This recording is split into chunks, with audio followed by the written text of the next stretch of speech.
see on the programme later tonight. There's Paul Wright getting one back for Kilmarnock with 3 minutes left from the penalty spot. Kilmarnock 2, Motherwell 3. That game still in progress. Rugby Park, Kilmarnock against Motherwell. Great day for the Motherwell fans, for one Motherwell player in particular, as Chick Young discovered. Dramatic afternoon at Rugby Park. Tommy Coyne marking his comeback to the big time with a hat-trick. He put Motherwell ahead after just 8 minutes, and that was the lead at half-time that Motherwell well deserved. John Philbin made it 2-0 after 50 minutes before Kilmarnock came back into the game. Paul Wright snatching a goal for them. Coyne scored his second one after a bad mistake and a great set-up by Billy Davis that put him through inside the box. And then Wright, at the end, 5 minutes from time, made it 3-2 for Kilmarnock before that man, Tommy Coyne, made it 4-2 for Motherwell with a dramatic goal in the last second. Great afternoon for Tommy Coyne, great afternoon for Motherwell. Kilmarnock 2, Motherwell 4. An absolute cracker of a game, Jim. It was always going to be a hard match, and this is one Motherwell really had to win. They were going into this, in 11 points along with Kilmarnock, but having played a game more. And they seemed just that bit more up for it. Two very committed sides, but it was Motherwell who took the lead after 8 minutes. And what a match for Tommy Coyne this afternoon, getting a hat-trick. He put them ahead, as I said. Kilmarnock had a chance to get back into it. Tom Brown sent a header against the bar, but over the piece, Motherwell deserved their half-time lead. They maybe thought they should have had a bit more. Early in the second half, they got more because John Philbin scored from a free kick. Wright pulled one back, but Tommy Coyne struck again. At 3-1, it looked to be all over. And then Wright got a penalty about 3 minutes from time. That gave Kilmarnock an outside chance. But then Coyne finished off in spectacular style. It was a mistake in the Kilmarnock defence. He lobbed the ball over the keeper, and that was it, 4-2 to Motherwell. Good win for them. Where does this leave Kilmarnock, Jerry? Because obviously they badly needed the points today as well, and they've come out of this one with nothing. Yeah, well, they were on a bit of a high, having beaten Hibernian by the same scoreline here just about 8 days ago, and they went into this full of confidence. Alec Totten looked a crushed man at the end of the game. It's going to be a real battle all the way through to May, and these clubs are going to be down there scrapping away. I don't think there's any doubt about that. If you look through the Premier Division, you've got Rangers and Celtic running away with it, Aberdeen and Hearts tucked in there, but the rest are really toiling. And you mentioned Tommy Coyne there, Jerry, and Motherwell have really missed him. He's only been back for a couple of games, but already he's making his mark. That's right, and he looks back to top form again. What is he now, 34 years of age? Dougie Arnott was out there with him. He went off injured. He's about 34 as well. Alec McLeish is looking for a younger striker. Alec Burns came on in the second half and did well, but they will be looking to the likes of Tommy Coyne and Dougie Arnott to get them through this difficult spell. Great, Jerry. Thanks very much indeed. Yep, Jerry McNee there. Well, after the match, our reporter at the game, Fraser Robertson, spoke to both managers, starting with Alex McLeish. It was a good performance. The players worked hard before they started to knock the ball about. We said that they must stop Kilmarnock from playing. They played good football against Hibs a fortnight ago. We had that game watched, and it was important not to let them settle into their passing game. My players worked really hard to stop them doing the things that they're good at, and then we started to play some football of our own. We got a good start. It was a great break. Andy Roddy breaking from midfield and setting it up on a plate for Tommy, really, and it was good to see Coyne back.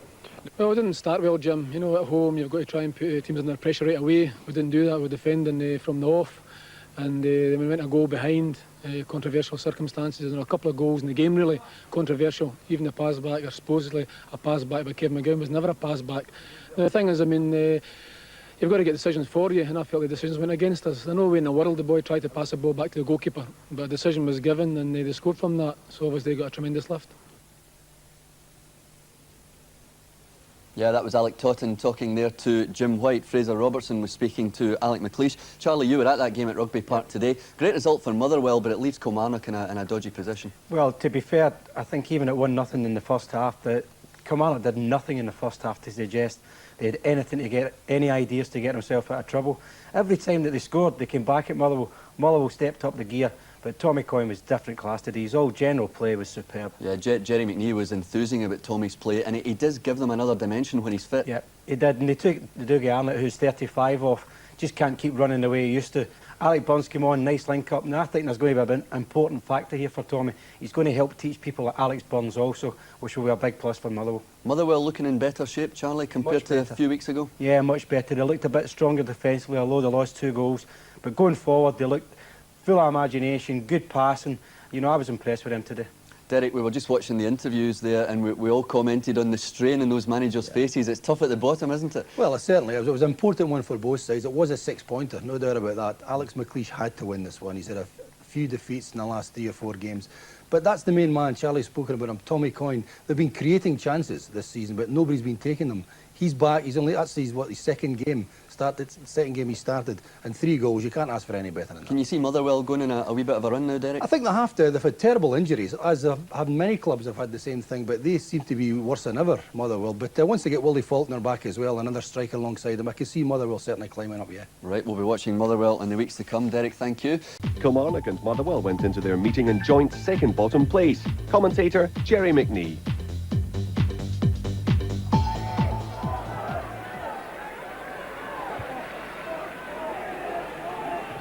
Played through by Philbin. There's no flag. A real chance on here for Motherwell. It's Andy Roddy sending it in. Tommy Coyne.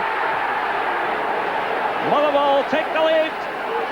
8 minutes gone here at Rugby Park. The perfect start for Alec McLeish's man. Tommy Coyne finishes it off. The long ball was played through by Philbin. Kilmarnock defenders were looking for a flag. It didn't go up. Andy Roddy come through, had a little look up here and sent in the perfect ball for Tommy Coyne, and he doesn't miss those. Kilmarnock now turning the screw a bit. That's a dangerous ball. Off the top of the bar from Tom Brown, who is so good in the air for such a little fellow.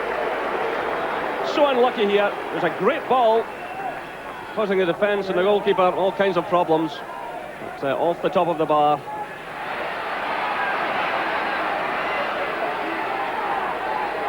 And they're pouring players forward here on Motherwell. Sean McSkimming's away down the left-hand side.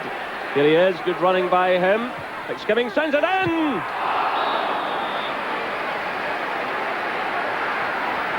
Terrific search forward there by Motherwell. And it really was good saving tackle the other end. McGowan, I think, getting in there with Coyne. Header from Dolan. Away by McPherson. Touch from Henry. In steps Martin for Motherwell. Arnott's away ahead of him. Good running by Dougie Arnott. And a good save by Colin Meldrum. Excellent running that by Dougie Arnott as Brian Martin surged forward. Arnott began his run. Martin slid it through to him, but Colin Meldrum came to beat him. And here's Alec Burns. It's Tommy Coyne. Roddy goes in a run. Takes the defender with him. It's deflected! Coyne's effort deflected. Meldrum at full stretch and the ball going just beyond goal. You could see the decoy run there from Roddy and the ball deflected off Ray Montgomery. Well-weighted ball from Chris McCart. There's no flag. Davies plays it through. It spins in the air. Well, claims that that's a pass back. And the referee is actually giving it.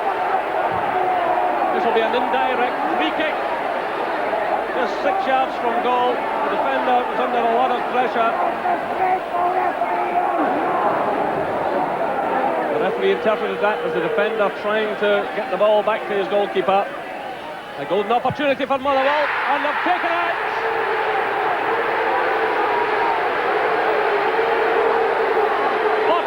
Gone here at Rugby Park, and a vital goal from John Philbin.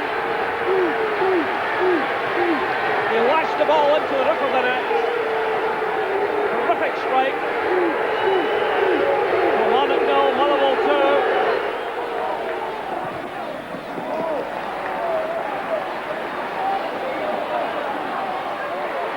Well, Kilmarnock pushing forward now. Claims there for use of a hand, but Kilmarnock get one back, and it's White. Holright gets one back for Killie. 54 minutes gone, that's exactly what they needed.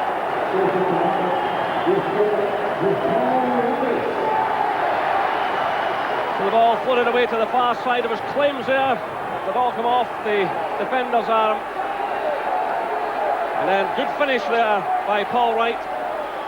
Teed up by John Henry.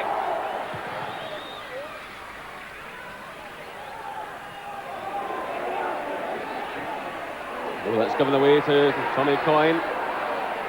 Here's Coyne again. Good play by Motherwell. Great goal. Superb goal by Motherwell and Tommy Coyne. Kilmarnock 1, Motherwell 3. 58 minutes gone. That was superb play as Motherwell broke forward. Billy Davis linking so well with Tommy Coyne. And a great finish.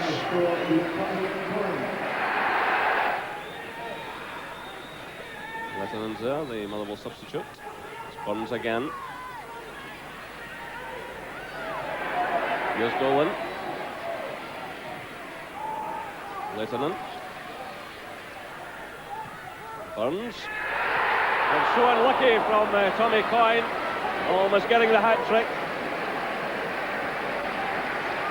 So Lieutenant found Burns, the early ball from him, and the touch from Tommy Coyne, and inches away in the end, denied his hat-trick.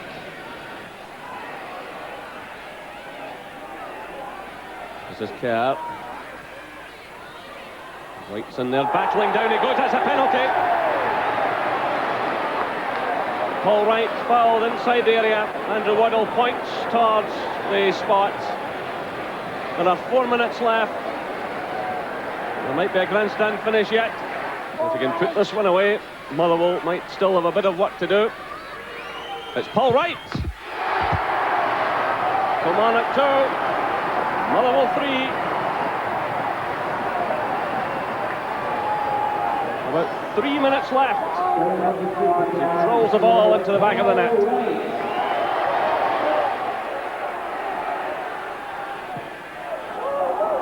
Kerr gives away possession. Played through by Philibin. Play goes on. A bit of a tussle there involving Tommy Coyne and McGowan.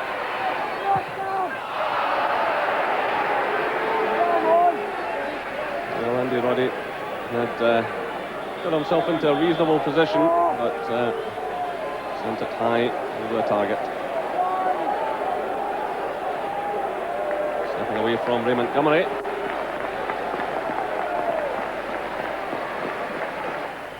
So we've now played a minute of stoppage time here at Rugby Park. It's another mistake. Oh, that's a great goal. It's Tommy Coyne getting his hat-trick.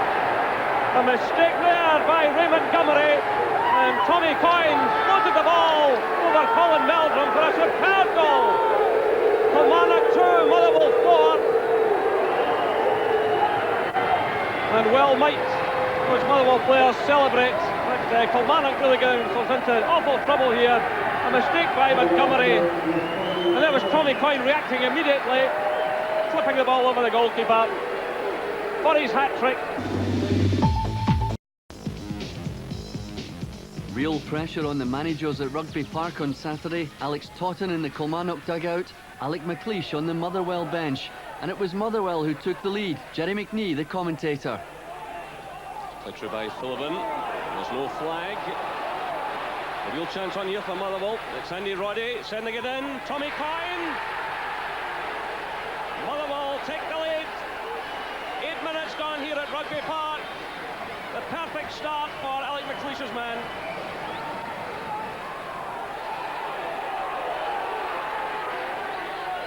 Davis plays it through, it spins in the air. Well, claims that that's a pass back. And the referee is actually giving it. This will be an indirect free kick. The referee interpreted that as the defender trying to get the ball back to his goalkeeper. A golden opportunity for Motherwell, and they've taken it.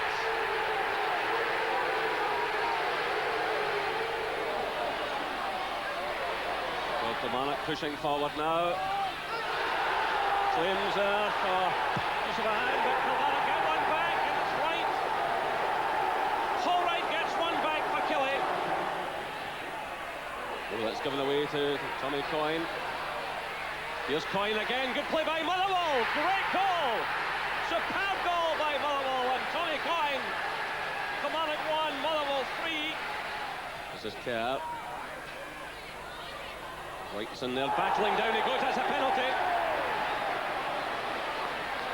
Paul Wright fouled inside the area. Andrew Waddle points towards the spot. Motherwell might still have a bit of work to do. It's Paul Wright.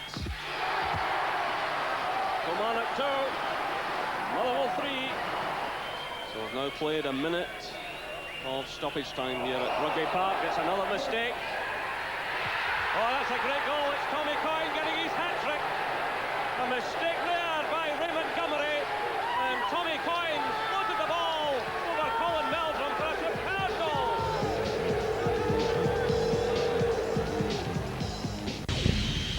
Hi there, welcome back to Tuesday night's football show here on Sky Scottish. Now then, Motherwell recorded only their third league win of the season on Saturday. A 13-game campaign which has so far been dogged by a host of injuries and the speculation surrounding the future of manager Alex McLeish. The second full game back for main striker Tommy Coyne seems to have had the desired effect on Saturday, as Charlie Nicholas now points out. Yeah, well, this is the build-up to Motherwell's first goal. It's a good passing movement, just keeping it nice and patient. But there's no pressure whatsoever in Philibin. As he lifts his head, you see no pressure, and Kilmarnock are stepping up. You can't do that with the pace of Roddy. He's suddenly in behind you, giving you all sorts of problems. Very unselfish, and Tommy Coyne's off. Yeah, Tommy Coyne putting Motherwell ahead in this game, and really he was the story of the match. Again, Charlie, a great ball forward. It's a great diagonal ball. It's travelled 50 yards, but the pace and the time of Roddy's run has given Kilmarnock a major problem. And now you see he just sidesteps it for Tommy, who doesn't miss them. And a lovely 1-2 coming up here involving Billy Davis. Yeah, good step over from Davis, similar to what Coyne does. It's not the best of shots, it is his weaker side, it must be said, he's right, but a great build-up. And some of the build-up play by Motherwell, Charlie, a highlight of this game. Yeah, it was, in particular Roddy down the left-hand side, great pace. But just watch the running outside from Sean McSkimming. So determined to get there. Not picked up, and he plays a tremendous cross shot, but McGowan first-class defending. Tommy Coyne's just waiting to tap it in for his second. Yeah, McGowan's done very well to get there. And here we have a good run, this time by Brian Martin. Yeah, he reads the situation well. He just steps in front of little Tom Brown, but there's a lovely angled pass and a great angled run from Dougie Arnott. Full credit to Meldrum. Good save. And Motherwell, Charlie, seem to show a lot of confidence going forward in this game. Yeah, in particular Coyne, but Burns linking up this time. Good running outside, good decoy run. Little deflection, just takes it a bit wide, but typical of Coyne all afternoon. Yeah, he seemed to be very confident and he would try just about anything. Yeah, well, here's a pass-back situation, which I must admit is never a pass-back. He's caught in two minds, he's trying to clear it over the bar, mishits it, and Philibin ain't messing about. But Charlie, much more artistry involved in Motherwell's next goal. Yeah, good link-up play again from Coyne. You see the little side touch. Davis, the first 1-2, he's clever enough to get it back, and the timing of this pass, and Tommy Coyne's just steering it in the corner. That was the goal of the day, superb goal. Yeah, a great finish by Coyne, but a lovely ball through to him, Charlie. Yeah, beautifully weighted, good angle. Tommy just checks his stride, puts it in the corner. And here's Motherwell on the attack again, and again they play the ball wide. Yeah, it's nice patient build-up. It's just released back to Burns. It's in early, and Coyne's clever enough to get in front of the defender. He's very unlucky there. Yeah, 9 times out of 10 that would have sneaked in the inside post. Yeah, this is Lettinen who's come on as sub. Great vision. We've seen this typical, the first goal. Knocks it away wide. Coyne's very bright here. He sees Jamie Dolan just making a run in the middle. He's got a poor header in the end up, but you know, it was a great pass and a great run from Coyne. And Charlie, Coyne's hat-trick goal, you must feel sorry for Montgomery there. No, I don't feel sorry at all for the defender. He's got a split second to make his mind up, to chip the goalkeeper, and he's done it ever so well. Brilliant finish. You can see, I mean, it's through his legs, but that's typical defenders for you. You're going to be punished if you do that. And they certainly enjoyed the celebrations after that one. Well, it's his second game back, and they realise how much they missed Tommy Coyne. Hat-trick, he's got the ball. Yeah, Charlie's also been looking at Kilmarnock's performance in that game, a result which leaves Alex Totten's team second bottom of the table. Killie could argue they're closer to 5th place Dunfermline than they are to bottom club Wraith Rovers, but still some pretty disappointing play for Charlie here to have a look at. Well, this is a good position for a free kick, wide in the right. It's a good cross. Tom Brown does brilliant to get up there, really good in the air, unfortunately off the bar. And the height of Tom Brown above that Motherwell defence. Yeah, well, he's only a small guy, but he hangs up well. There you see him. Great power in the header. Wee bit unfortunate there, but Kilmarnock did string some passes together early on. Well, this is one of their better passing movements. You can see Motherwell determined to try and get a few challenges in, but they're persistent. They know if they keep passing the ball, something will open up. There's another challenge comes in here, McIntyre. Again, it's still built up. Nice pass. There's a link up from Kerr again, and it's a lovely cross. The header's a bit tame in the end, but at least it was a good passing build-up. Yeah, John Henry a wee bit unfortunate there, but here's Billy Finlay running forward, Charlie. Yeah, it's a nice pass. Again, they get the width. Nice position. Suddenly McIntyre's looking in good position, and that's just an awful pass. He's overhit it, but the angle of the pass and everything was wrong. A bad pass. And it seemed to be a trait of Kilmarnock's play in this game. Well, this is where they started losing the game. McKee runs inside and makes a basic error passing it to Tommy Coyne. That was a ridiculous pass. Now that one started off with a bad pass by Brian Martin, but it just gets worse from Kilmarnock's point of view. It does. Suddenly look, Gus McPherson, he's looking up, he's in a hurry to get rid of it. The problem is he doesn't want the ball, and suddenly knocks it out the pitch. Yeah, he knows he's done badly there, doesn't he? And the Kilmarnock fans knew also. Now Colin McKee does well here, but the move breaks down. Yeah, they're determined, him and Henry are determined to try and get something going. But just watch Henry, he makes good space for himself. McIntyre's to his left. Where's that pass going to go? No one can reach that. Linford Christie couldn't have reached that. And here's another nightmare pass coming up. This is the start of the second half. You want to put pressure on Motherwell, and you're kicking out the park. That's just not good enough. The manager will be raging with that. Now here's Kilmarnock on the attack. Tom Brown, does he have any options here, Charlie? No, Colin McKee's made an angled run, but you can see they're all kind of disappearing into areas that are not important to Kilmarnock, and he's just got to shoot in the end. This is football suicide. He's just simply given a tackle away after a good position with a throw-in. Suddenly they're in trouble. He gets back in the end, but what a wasted opportunity for Kilmarnock. Yeah, that was Charlie. Let's bring Jim Traynor in on this one. Do you think he was a wee bit harsh in Kilmarnock there, Jim? I can't believe all this criticism. This is why he doesn't have to see these players every day now when he goes about his business. No, I don't think he was too harsh. I mean, some of the things Kilmarnock did in that match were ridiculous. Yeah. It was basic errors, and there's no excuse for basic errors. You can't. I mean, you'd be wrong to make excuses for people making basic errors. Yeah. You should be able to pass the ball. Simple as that. Basic stuff. Let's have a look at the relative league standings of the two clubs at the moment. There's Motherwell on. First of all, let's go to Stevenson and Ayrshire. Derek Morgan is on the line. Derek, good afternoon. What's in your mind? Hello there. I was watching the Killie and Motherwell game. Yeah. Just a point on Mr Andrew Waddle's decision in the pass back. Yeah. I thought it's quite a bad decision because if the defender had made proper contacts with the ball would have been right into the fans, so obviously. Well, let's see it again while you're speaking. Let's see it one more time. The ball comes in there. Should have been no real danger, should there? Ball comes across. And then it miskicks it, obviously. Yeah. That's it. Are you a Kilmarnock fan? No, I'm a Celtic fan actually. So you're objective though, and you're fair. I don't think anybody would disagree with you, apart from Andrew Waddle. I don't know what he's thinking, sitting watching this just now. We've got the benefit of the replay. Charlie, you've made it clear you also think that he's was wrong. simply caught in two minds. He doesn't know where to play it round the post or over the bar, and he's miskicked it completely. The referee got it wrong. And no complaints from Motherwell yesterday about that one. You know, that's the way it goes. The breaks do even themselves out. Last time they were complaining, not a cheat yesterday. But FIFA are now looking at this whole situation again, and I think all kinds of passes or whatever to the keeper will be ruled out. But I mean, a situation like that, it's obvious that was a miskick.